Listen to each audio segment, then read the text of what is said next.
April showers bring spring football. Practices are underway across the Big Ten. We focus in on several new coordinators and dive into the toughest 2025 schedules. Michigan men's gymnastics rolled to a fifth straight Big Ten title this past weekend. All-around champion Frederick Richard joins the show as the Wolverines chase a natty. Speaking of champions, Nebraska men's hoops wins the inaugural crown after a 14-point comeback in the title game. We celebrate the Huskers now on Big Ten Today.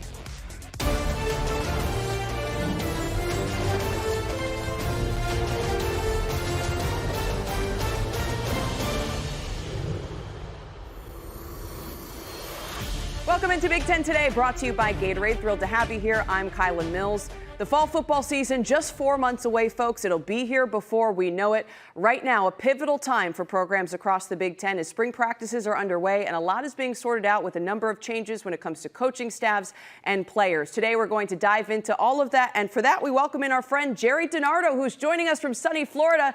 Jerry, not a lot of time now in the offseason from that national title game. How's it going? Are you ready to talk some spring ball? I am. You know, it's interesting. The best thing about spring practice is we get closer to the fall. Nobody ever loses a spring game. The fans come out and show up and see what the teams might be looking like this fall. So let's have it. Absolutely. We're all looking forward to getting a sneak peek of some of these programs. And speaking of that, this weekend, we'll get an idea of what may be to come for the Ohio State Buckeyes. Ohio State prepares to defend their national title in 2025, and that is today's big story. A lot of new faces on the field and the sidelines as well. 7 players who started a majority of games last season return for the Buckeyes. Head coach Ryan Day also replaces both his offensive and defensive coordinators. The good news, Big Ten freshman and wide receiver of the year Jeremiah Smith intends to return to Columbus after smashing a number of school records in his first regular season campaign. All right, the reigning national champions, it's never an easy act to follow, Jerry. As you look at some of the roster turnover, the coaching turnover for the Ohio State Buckeyes, what are realistic expectations in Columbus for the 2025 fall campaign? You know, expectations at Ohio State never really change. I'm not sure something could be simple and yet very complicated. By that, I mean this. Expectations of Ohio State: beat your rival, which is obviously Michigan, win the Big Ten, and win the national championship. Several years ago, I want to say maybe 19 years ago, when the Big Ten network started, you start getting used to and you start getting to know these fan bases. And what I found extraordinary about the Ohio State fan base is when you pose the question, would you rather be 1-11 and beat Michigan or 11-1 and win the national championship? Most Ohio State fans would say, I'd rather be 1-11 and beat Michigan. And yet we're coming off a season when Ohio State didn't beat Michigan, didn't win the Big Ten championship, but won the national championship. So when you talk about Ohio State's expectations, I don't know if the fans still feel that way, but it's a fascinating question. I saw a poll online recently, and most fans voted that they would determine the 2025 season is a success if they win the big game. Not a national championship, and not even the Big Ten title, Jerry, was ahead of winning the game against Michigan. That is just fascinating to me. But there are going to be some new faces on the sidelines for this Ohio State team and head coach Ryan Day. Let's start with the new defensive coordinator. Longtime NFL assistant and former Detroit Lions head coach Matt Patricia is named the next DC for the Ohio State Buckeyes. This is a defense that led the nation in a number of categories in 2024. Can they follow that up with a new face in charge? Oh, there's no doubt. Matt Patricia is an established NFL coach. He was the head coach of the Detroit Lions. He brings tremendous experience to Ohio State. Now, some people might say, what's the transition between the NFL defenses and college defenses? I would suggest to you that they've never been closer for this reason. Both the NFL and the college game, now you have to defend a dual threat quarterback. Dual threat quarterbacks came to the college game before they came to the NFL game. Obviously, you draft players out of college that are dual threat quarterbacks. So there's more dual threat quarterbacks in the NFL than there has been in the past. So I think Matt Patricia will have no problem transitioning to the college game. Interesting. Of note, Patricia was out of coaching in 2024, but is a 3-time Super Bowl champion, spending 16 seasons with the New England Patriots. Not a bad place to learn about winning, one might say.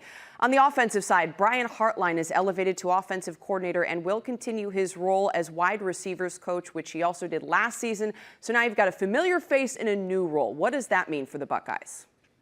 Yeah, this is fascinating. You look at what Ryan Day has done since he's been at Ohio State. He was the offensive coordinator. He became the head coach, but continued to call the plays. The most difficult job in college football is calling the plays on game day. More difficult than being a head coach on game day. A head coach might have some game management decisions to make that make a difference, and they better make them right. But down in and down out, game in and game out, season in, season out, the offensive coordinator calling plays is the most difficult. So Ryan Day becomes the head coach at Ohio State, and he continues to call the plays. Last year, he hires Chip Kelly, a great play caller, and he gives that up. And what goes on behind the scenes is Ryan Day becomes more involved with the defense. He becomes more involved with special teams. He does his best job of coaching, and probably deserved a lot of Coach of the Year awards. It's hard to be the Coach of the Year at Ohio State because everybody thinks you have better players. So I say all that to say this, Kylan, that Hartline is going to be a first-time play caller. It won't surprise me if Ryan Day tweaks his role once again and gets involved somewhat with a first-time play caller, because it is, in fact, the most difficult job in college football. Patricia, just like Knowles, could take care of the defense. You know, Ryan can interact with them, especially now that he's made a change and he has the offseason. But those two coordinators, drastically different situations, both really qualified.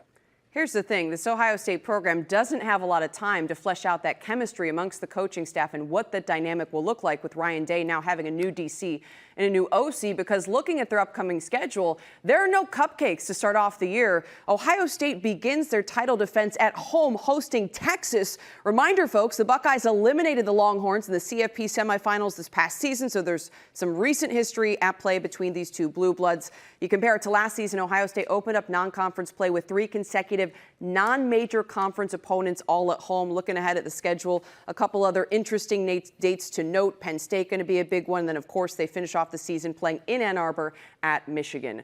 When you look at the upcoming schedule and specifically starting off the season with Texas, as I noted, Jerry, a stark contrast to the way the Buckeyes approached the non-conference slate a season ago. How does that change your preparation in the offseason? It changes it significantly. When you win a championship, when you win a national championship, every coach has to deal with the complacency. Every coach has to say, you know, how am I going to address this team? We didn't invent the game. Yeah, we had a great year, but we still got to get back. It's a new team. And the coach is always preaching, last year's over, we have to move on.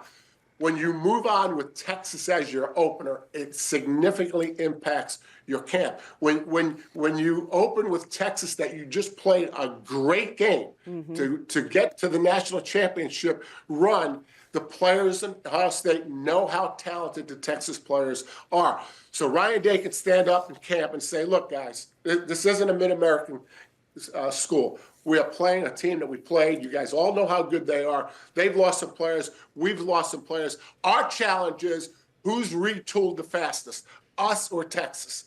And it will make a difference in the way they conduct themselves, especially the players in camp. It's interesting, Ohio State, in terms of the roster turnover you mentioned, both teams are going to have to retool, but a program record 15 players from Ohio State were invited to the 2025 NFL Combine that just took place last month. What is the sense of urgency like right now in these spring practices, and what are the coaches trying to learn about the players and the personnel they currently have? Yeah, Kylan, spring practice is a little tricky. First of all, I'm surprised that spring games haven't already ended. I said several years ago, I think they were a thing of the past. If you look at the history of spring practice, the last time freshmen were ineligible to play on the varsity was 1971. So from 71 prior, what spring practice did, it gave the coaches a chance to work with their freshmen now on the varsity team going into their sophomore year. Well, a lot has changed since the fall of 1972 with freshmen being eligible. Then you have a national championship run that can take you to 2, 3, 4 games. Now you have rules that are more lenient where coaches can work with their team during the year. This has become a full year sport. The injury risk in spring practice far, far exceeds the benefit you get. I mean, and most coaches are managing the contact. It's not like anyone's trying to hurt someone on their team, but there's non-contact injuries. A quarterback can get his leg stuck in a tough pass rush. There's all kinds of incidental way you can get injuries. And to eliminate that, I think, is where most of college football is going to go. I will be surprised if college football doesn't go to OTAs, which is what the NFL has. I wouldn't be surprised if there's college coaches right now visiting with NFL teams, trying to learn what they do at OTAs, and then coming back to their campus and organizing their OTAs to the college game after seeing what the NFL does. So I don't think we're far away from not having any spring games or spring practice. There's no question there's been a shift in the landscape. A lot less spring games being played this year, still some spring practices, but I wouldn't be surprised, to your point, Jerry, if we do see that trend continue in terms of lightening the load in the spring. All right, well, Jerry, we'll check in with you in just a bit to talk more football. Now, don't forget, you can get a sneak peek of the Buckeyes this weekend. The reigning national champs will take the field for their spring game or some sort of competition on Saturday at noon Eastern, 9 a.m. Pacific. You can watch that game right here on the Big Ten Network and the Fox Sports app. It's a great day to be a Michigan Wolverine. The third-ranked men's gymnastics team won the program's fifth straight Big Ten championship this weekend. The Wolverines finished with a team score of 330.750, their second highest score of the season. The program's 5 straight conference championships is the most consecutive since the 1960s. Junior Fred Richard was the all-around Big Ten champion for the third consecutive year. His teammate Paul Judah came in second in the all-around competition. Richard's trophy case getting pretty full at this point. I wonder where he keeps all this hardware. He's a 3-time Big Ten gymnast of the championships, the equivalent of MVP of the competition. Richard won bronze with the USA men's gymnastics at the 2024 Paris Olympics, the team's first medal since 2008. Richard became the youngest American gymnast to win an individual world medal in the men's competition at the 2023 World Gymnastics Championships. Now just add another Big Ten title to the trophy case. And speaking of Frederick Richard, he joins us now for today's big interview. Great to see you. I guess I'd ask how it feels to be a champion, but you've done this a time or two before. Does it ever get old? I don't know if it gets old. I think winning is pretty fun. Winning is pretty fun. So take us back to this past weekend, starting with the team winning the all-around championship. What is it that's so special about this year's Michigan group? Yeah, I mean, this group, we have so many talented guys on every event. Each guy has, like, their strength. And we know that we were hosting Big Tens this year and NCAAs here at Michigan. So just the whole year, there's just been this burning fire to reach our peak and be ready for these competitions. And it's showing now. We're dominating. Yeah, absolutely. It was pretty dominant in terms of that Big Ten championship performance. I do want to talk about the individual all-around competition. You were actually trailing teammate Paul Judah heading into the final rotation. What was your mindset to close it out down the stretch against someone you are so familiar and close with? Yeah, so first of all, I never see any scores throughout the whole competition. Okay.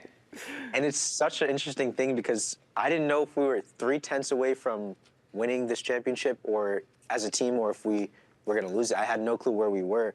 And so the mindset is always the same. It's like, do my job. You have to put on, I have the privilege of being the very last person to finish the event off. So I'm the last routine on high bar that guarantees us whatever win. And so my mindset's just be grateful to have this opportunity to finish off for the team, make sure I stick the distance out and just finish strong. And that's what I did. And then you realize, oh, our team won. I got the medal for all around.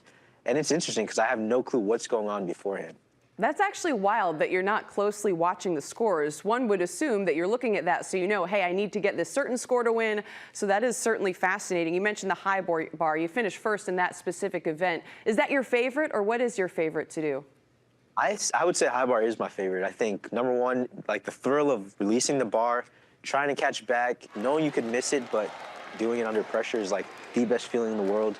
And then you get to finish off on it a lot of the time. So it's one of my best events, so getting to finish off on my best event is just a good feeling. Absolutely. My gosh, watching this video, it's just making me nervous seeing it. You mentioned the possibility of falling. How do you overcome fears, and what is it that makes you so fearless when you approach these various events? Fear? What is that? I don't know it. I was kidding.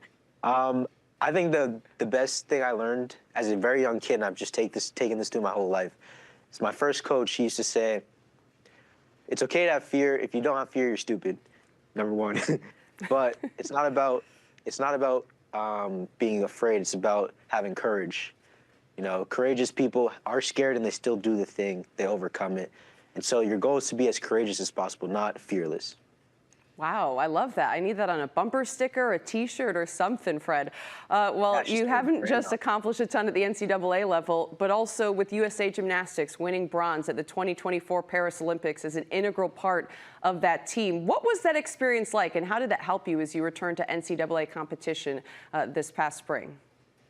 Yeah, I mean, that is the epitome of gymnastics, being an Olympian, getting that Olympic medal.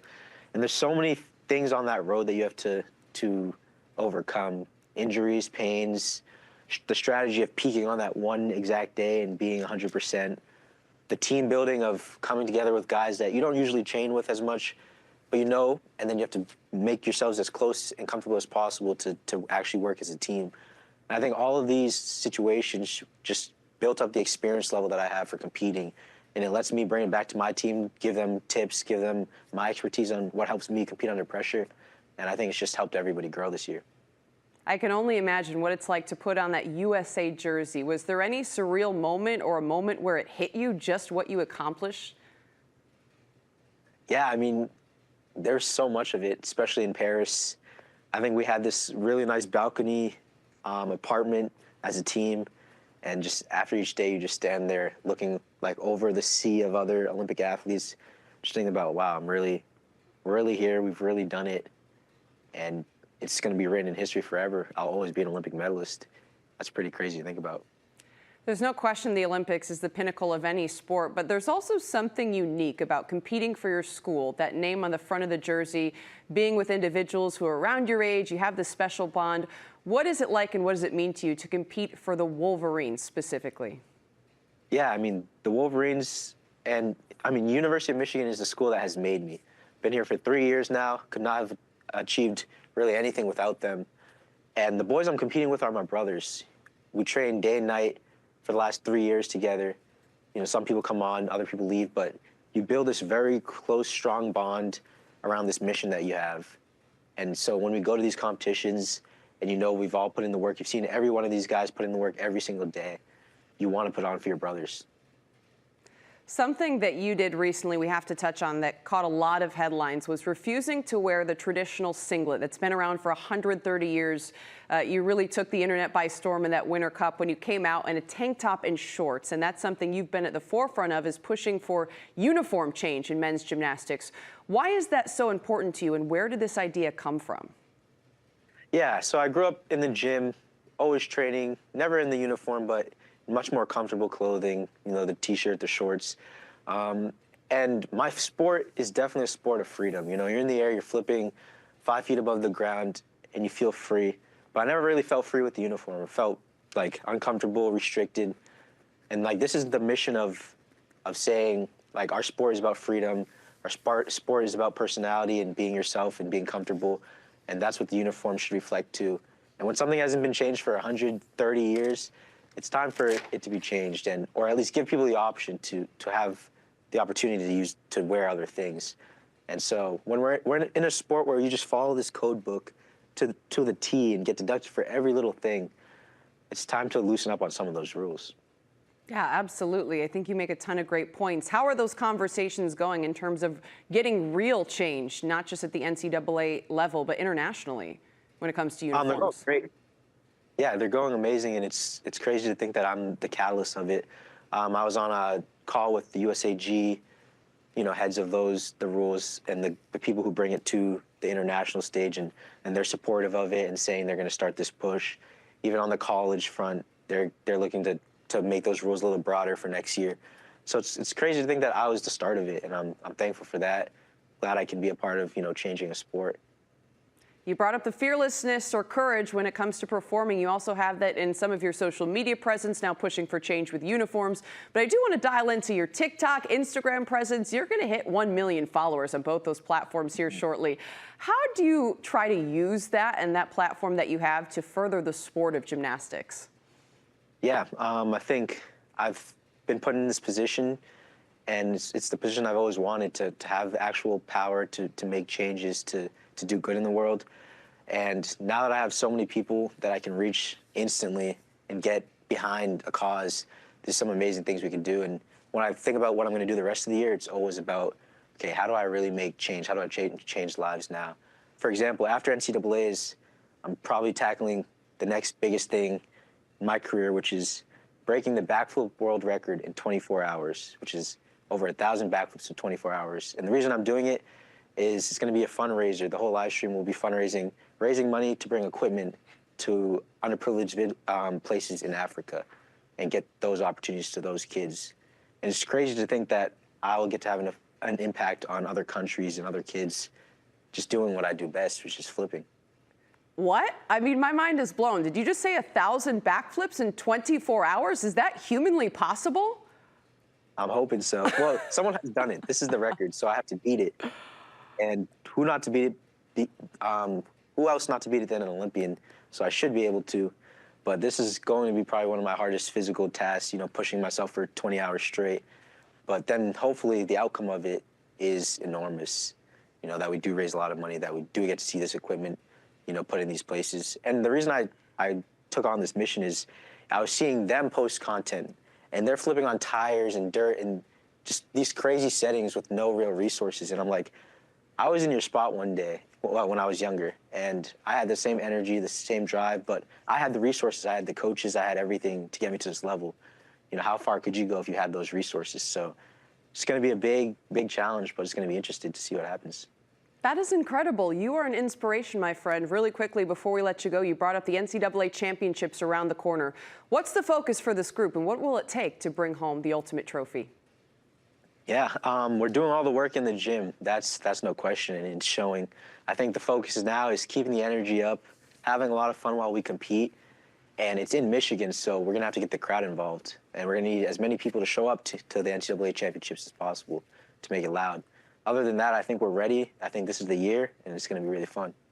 All right, folks, you heard the man. Get to Ann Arbor for the NCAA championships as Michigan pursues a national title. Runners-up a season ago. Fingers crossed you guys win it. We look forward to watching. Thanks so much for the time, Fred. Really appreciate it, and best of luck. Thank you. Go Blue. Each year, you've got a lot of player movement with the transfer portal, and now the coaching carousel impacts programs around the country. The Big Ten no different. This offseason, 17 new offensive or defensive coordinators were named at Big Ten schools. A number of schools with new faces on both sides of the ball certainly will be impactful come the fall. We say hello again to Jerry to dive into this topic further. So, Jerry, we know that cohesion across the coaching staff is super important. What goes into the search for a new offensive or defensive coordinator? Yeah, I think for most coaches, they look for someone that has expertise in their side of the ball, but also complement them. I mean, by way of an example, if I grew up as a defensive coach, the first time I get a head coaching job, to hire an offensive coordinator that complements my strengths is often the way to go. So after a while, someone who's been a head coach doesn't feel like that has to be who you're looking for to replace a coordinator. Then you just look for the best person you think will be that fit. But early on in the head coach's career, you hire someone that complements what you've been doing. Offense, you hire a defensive guy. Defense, I hire an offensive guy. That's usually the way it goes, Kylan. It's interesting you bring up just kind of the chemistry in terms of the play style. It's interesting because at Wisconsin, when Luke Fickell hired Phil Longo to take over and bring in this air raid offense, that was a bit surprising to a lot of Badgers fans who are used to seeing a program that traditionally has run the football hard, run down the clock, and approached it in a much different way than Longo did. And what happened? It ended up not turning out so well for Fickell. Now he's got a new OC coming in 2025, and Jeff Grimes brings in a boatload of experience at Kansas, Baylor, and BYU, and a little bit more of that traditional Badger style. What are you expecting in terms of Grimes at Wisconsin? Yeah, this is perhaps the most interesting hire and firing of Phil Long in the Big Ten this year. I don't necessarily agree that the air raid offense was not part of Wisconsin's culture. I think the formation is what made a lot of fans a little bit upset. Air raid wasn't really an offense. It was a style of when you throw the ball, you use the air raid offensive philosophy. They were pretty balanced offensively, but public opinion has a lot to do sometimes with these changes. And I think this is an example. Jeff Grimes comes from Kansas. I think we'll see a balanced attack because that's what most people want to be. But again, to go back to my original thought, Luke Fickell was the head coach at Cincinnati, had great success, as we all know, But since he's been at Wisconsin, they have not really done what they used to do on offense. But it's never going to be the same, Kyle. And they're never going to come back to the I formation and be a totally physical team. Everybody wants to be physical to a certain extent, but I think it was exaggerated that they weren't that physical on offense. But we'll see what happens with Jeff Grimes. But certainly they want to change the offensive efficiency this year. A big problem in terms of that offensive efficiency was the quarterback play. And it's interesting, they bring in a transfer from within the Big Ten, expecting to start, in Billy Edwards coming over from Maryland. How do you see him fitting in with what you expect Grimes to run for Wisconsin? I love Billy Edwards. I think this is a great get by Wisconsin. He's a mature guy. He has the ability to break contain. He can be a dual threat. He's an accurate passer. But what I think he's going to bring to that team is a real maturity at quarterback. And they're going to need that because, again, this offense is going to be scrutinized. Everyone's going to be looking at every single thing they do. You obviously have to have a good quarterback to have a good team. And with the schedule they have, Billy Edwards has been through a lot of really tough games. I think this is a home run get by Luke Fickell. Edwards also pretty athletic, a pretty good arm, and then he can run the football a little bit. So it'll be interesting to see how that might change this Wisconsin offense. We got to talk about one of the most eyebrow-raising moves from the Big Ten this season, and that's Jim Knowles going from defensive coordinator at Ohio State, moving to Penn State after winning a national championship with the Buckeyes. Penn State's a team that returns a good portion of its core on both sides of the ball and reasonably is expected to pursue a Big Ten title this season. What are the implications of Knowles now coming in and taking over this defense? Yeah, this was really a surprise move. I think most Big Ten fans and Ohio State and Penn State fans thought that this was an unusual move. And it really is an unusual move. And I think the only way it can be explained is what Jim Knowles said. He wanted to go back to Pennsylvania, where he was from, and he wanted to do that, and he wanted to change. He's late in his career, and he wanted that opportunity. James Franklin has done an incredible job at hiring defensive coordinators. Brett Pry, who's now the head coach of Virginia Tech. Manny Diaz, former head coach at Miami, now the head coach of Duke. And then Tom Allen, the former head coach of Indiana. If Jim Knowles is as good as he was at Ohio State, which we have every reason to believe he is, you're talking about four of the best defensive coordinators to coach college football in the last 20 years. So this is a home run hire for James Franklin. It's not like Penn State had a bad defense last season either. They conceded just about 16 points per game. Now you add that type of defensive mind with that type of experience. I think it's safe to say this is not just going to be a team that contends for a Big Ten title, but certainly in the national championship contender conversation with the Nittany Lions. All right, we got to talk about Nebraska. Head coach Matt Rule has a new offensive and defensive coordinator. We've seen a lot of changes on the sidelines for Rule, and we continue to talk about just how important the chemistry is, making sure everyone's on the same page. How do you expect that to affect the Huskers this upcoming season, having two new faces as OC and DC? Yeah, again, Kylan, these hires are reflections of a head coach's experience and a head coach's perspective. Matt Rule started in coaching as a defensive coach. Then he became an offensive coach. He became a special teams coordinator. He became an offensive coordinator. So he has been involved in the micro in all three phases. And yet he's a real macro coach. He walks around practice. He's observing everything. He's probably involved in all three meeting rooms. We wouldn't know. Well, I guess we could ask him, but we really don't know how involved he is in the play calling in the defensive side of the ball. Having said that, this is his second offensive coordinator. Matt Rule's going into his third year, I believe. Second offensive coordinator, second defensive coordinator, second special teams coordinator. So what I take from that is that he gives his coaches a lot of control, and the bar is really high. And if you don't reach that bar, he's not one that waits to make a decision. He'll make a decision fairly quickly. John Butler takes over at Nebraska as DC. Dana Holgerson is OC, hoping to unlock Dylan Raiola. What are your expectations for what was a player a lot of people had their eyes on as a freshman in Raiola? He had a good season, but maybe not a great season. What do you think year two will bring for him? I think someone like Dylan makes a huge jump from year one to year two. I mean, experience helps everybody that plays the game, everybody that does whatever we do in life. But for a quarterback The difference between a first-year starter and a second-year starter, I think that jump is bigger than any other position in football and maybe any other position in any sport. So to be a returning starter at quarterback that's won some games, that's lost some games, that threw the ball when he shouldn't have thrown the ball, when held it on, when a young quarterback, there's nothing wrong with an incompletion. Young quarterbacks don't think they can throw an incompletion without getting pulled off the field. So that'll be one valuable lesson that he'll learn, like all second-year quarterbacks do. But I would expect significant improvement from Dylan. I think people often forget, yes, you can have all the talent in the world, but there are so many other external factors, too, when you come in to play in the Big Ten. The physicality compared to what you faced in high school, going on the road in the Big Ten, the hostile environments. All of that is a lot to manage for a young quarterback who also is trying to run an entire offensive scheme. I totally agree with you that I expect Raiola to make a huge jump in his sophomore campaign. How about a familiar face in a new place in Ryan Walters, former Purdue head coach, now being named Washington's defensive coordinator. He has been seen for a couple of years now as one of the great defensive minds in this game. It did not translate with the Boilers, but that stretch at Illinois where Walters engineered one of the best defensive turnarounds for a program that we've seen in the last decade certainly would make you excited about what he might be able to do with the Huskies. Can Walters replicate the success that he had in Champaign in Seattle, do you believe? So, Kyle, let's go back to how we started this conversation. Oftentimes, coordinators are hired to complement the head coach. Jed Fish, one of his mentors is Steve Spurrier, 100 years ago. Steve Spurrier called the plays at Florida.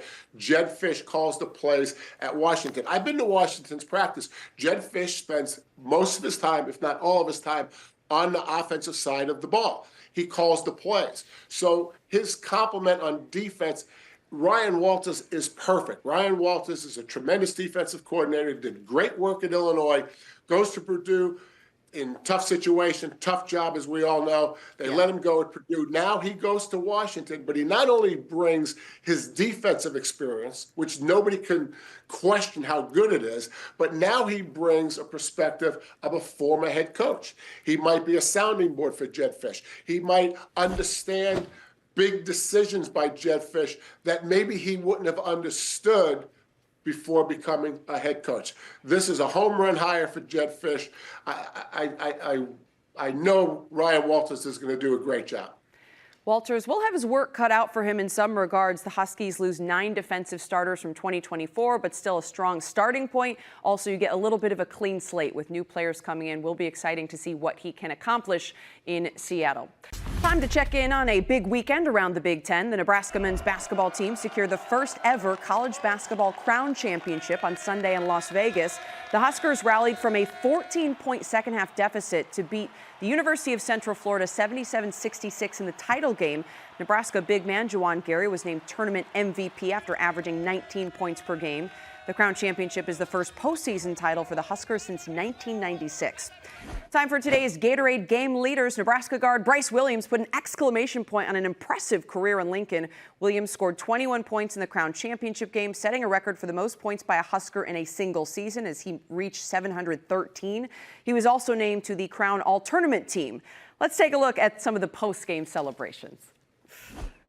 The pop to the forehead did not slow you down today. So how important was it for you to come out and have the performance you had today? I told him I'm not losing this game. My last college game, I was not going to lose. So I know how to come out with, the energy and urgency for sure. But I give props to all my guys. Kale, that's my MVP of the tournament. I ain't going to lie to you. But shout out to all my guys. I love them like my brothers for sure. But, hey, we champions, man. That's mean a lot to me for sure. Me and Bryce decided to come back. We knew we left a lot on the table the year before that, but that's like a brother to me, man. He's a great player. His journey outside of this college is gonna be a phenomenal thing for sure, and I can't ask for a better person than him at all. So shout out to Bryce, man, for sure, no doubt. Well, I think we should have played all our games west of Nebraska. I think we went undefeated, if I'm not mistaken. But yeah, I mean, it was. Listen, we didn't get the goal that we wanted for playing in the NCAA tournament, but we made the most of it and came out here focused and, stayed together as a group and played some pretty darn good basketball here this week. And, hopefully give us some momentum heading into next season. And I think the experience of playing in a postseason event like this will help everybody. Just couldn't be more proud of the guys for how this thing ended. And, it's a lot better feeling than when we were sitting at home on whatever that last game against Iowa was when you didn't know what was going to happen. And you come out here and you win 3 straight. cut down the nets. You know, we talked about the Hawaii tournament and how good of a feeling that was when we ended up winning that thing. And, you know, Bryce had the meme of holding the thing over his head, the paddle, Bryce, is that what it was? And, you know, now Jawan caps it off in this one with the golden basketball, I guess. So, you know, pretty cool, guys. That is a pretty epic meme, I got to say. It is award season, and some Big Ten Hoopers brought home the hardware. Purdue junior point guard Braden Smith was named the Bob Cousy Award winner, given to the nation's top point guard by the Naismith Memorial Basketball Hall of Fame. Smith is just the second player in NCAA history to record at least 550 points, 300 assists, and 150 rebounds in a season. USC superstar Juju Watkins was named the winner of the Wooden Award on Saturday, giving her a sweep of the major National Player of the Year awards. Watkins averaged about 24 points, 7 boards, 3.5 assists, more than 2 steals, and nearly 2 blocks per game this season before tearing her ACL, unfortunately, in the NCAA tournament. Watkins also won the Ann Myers Drysdale and Dawn Staley Awards. We wish her the best in her recovery. UCLA center Lauren Betts was named the Lisa Leslie Center of the Year, also Defensive Player of the Year nationally as well. Betts led the Bruins to the program's first Final Four of the NCAA era, averaging nearly 20 points and 100 rebounds per game. The national accolades certainly well-deserved there. Northwestern women's lacrosse stayed perfect in Big Ten play after dominating Rutgers over the weekend. The Wildcats took down the Scarlet Knights 15-6 to improve to 5-0 in conference action. Madison Taylor also reached a major milestone. She scored 5 goals and dished out 2 assists in that game, now reaching 200 career goals.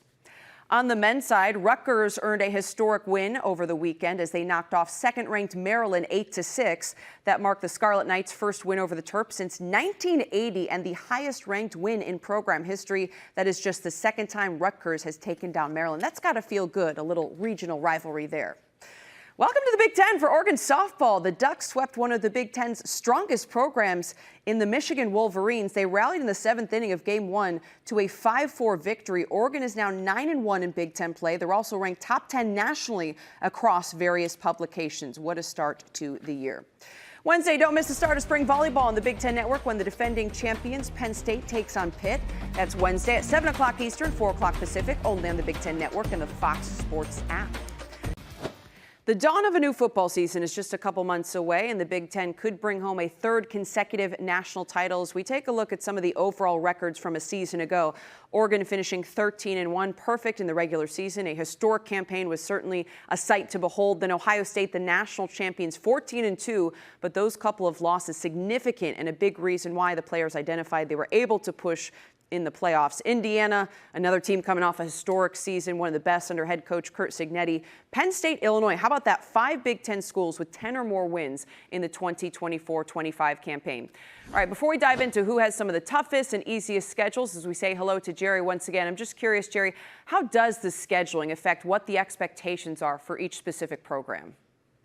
Yeah, I think the best way to set expectations is to look at how many years a coach has been at a program, how many matchup opponents are on the schedule, meaning this by a matchup opponent. Someone that has the same talent as you do, someone that has a little less talent than you do, someone that has a little more talent than you do. When you lose to a matchup opponent as a coach, you don't sleep. When you lose to a team that has more talent than you do, a lot more talent, you sleep, but you sleep a little bit more. So you never want to lose to a matchup opponent because that's when coaching matters the most. So as we go through these schedules, I want to look at some of the matchups and some of the ratios of the matchups of each of these schedules. Okay, well, let's do it. Illinois, the 3rd easiest schedule in the conference, according to College Football News. They avoid games against Oregon and Penn State. They're coming off a great season, finishing with 10 wins a year ago under head coach Brett Bielema. They return a lot of their core. Quarterback Luke Altmaier coming off an impressive campaign. How do you expect this scheduling to affect what the Illini can accomplish in 2025? Okay, this is Brett Bielema's 5th year. He's done amazing things at Illinois. He has a veteran quarterback and Luke Altmaier coming back. This schedule is set up perfectly. When you look Western Illinois, Duke, and Western Michigan, I think that is a great non-conference schedule. Big Ten, as we all know, plays 9 conference games. They don't necessarily need a big-time opponent outside of the conference. So this sets up perfectly for Brett Bielema. He's done great work at Illinois. I will be shocked if he's not in the playoff conversation during the season. That was going to be my follow-up because Brett Bielema was not quiet this past season. They finished 16th in the AP poll and feeling like his team deserved to be in that 12-team expanded college football conversation. Do you realistically think that the Illini could make that push into the upper echelon of college football in the upcoming year? I do, and I know Brett Bielema did. And when he said that last year, he wasn't only talking about last year, he was getting ready for this conversation now. Yeah. He set the stage for this conversation. There's been a lot of publications that are talking about exactly what we're talking about, Kylan, that when you look at Brett Bielema, the work he's done at Illinois, the schedule, and the fact that he has a veteran quarterback coming back, and the fact that you can lose a couple games, as we saw last year, and still make a run to the national championship, I think Illinois, like Indiana a year ago, fits into that. Well, just down the road, there's a team, Purdue, that can't seem to catch a break when it comes to the scheduling gods. Last year, they had what was rated the 5th toughest schedule, not in the Big Ten, but in the country, Jerry. This year, the 11th toughest schedule in the nation. Purdue will play 9 opponents that appeared in a bowl game in 2024, 4 teams that had 10 or more wins, and 3 teams that were in the CFP. Now you have a new head coach in Barry Odom. How do the Boilers try to approach this challenging schedule? Well, I don't know how they're going to approach it. I mean, as you've laid out, it's very challenging. But I think a lot of coaches would say, where on this schedule can we make some progress on the scoreboard? We want to make progress in every game, whether we win or lose. But when we play Ball State, when we play Southern Illinois, those are 2 opportunities that we have a matchup. They should not have better players than us.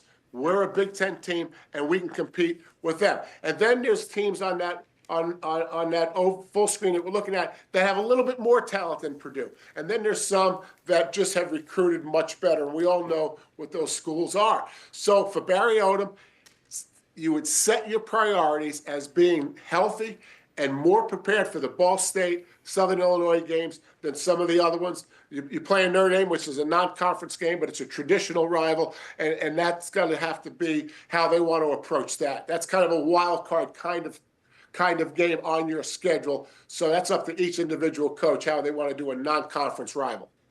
For Coach Barry Odom, how as a coach do you approach a Boilers team that basically is in total rebuild mode? When you look at Purdue, 1-11 last year, didn't win a game against a major conference opponent. Like, to me, it just seems overwhelming. Where do you start in building a program that's coming from the basement of the Big Ten?